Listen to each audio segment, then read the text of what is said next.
Mga katsararet, ang alam ng pinsan ko, siya ang maglilibre. Sige, pasok ka na inside.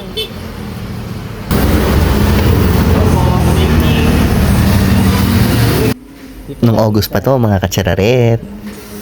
Inaya nga ako ng aking pinsan na kumain sa isang restaurant. Kasi daw birthday niya, kaya siya naman yung taya. Ang hindi alam ng aking pinsan ay susurpresahin ko siya. Nung una ay umorder lang kami ng value meal at kumain. Pero ang hindi niya alam, habang siya ay nakikipag-usap, ay kakuntsaba ko na ang mga waiter dito sa A Cup of Calm.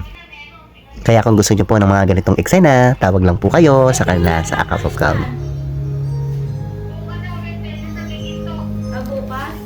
Ayan. Happy birthday, Insan. Paano na lang?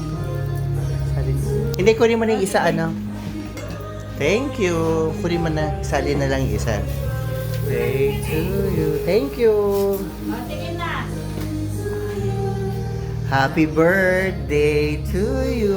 Sa iyong kaarawan, Insan, dalangin ko ang katuparan ng lahat ng iyong dasal. Salamat sa Panginoon kasi may isang Maricel na kagaya mo. Mga katsararet, birthday po ng aking pinsan.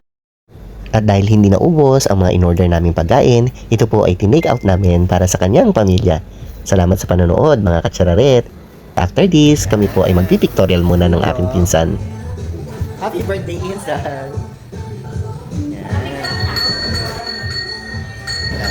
Okay.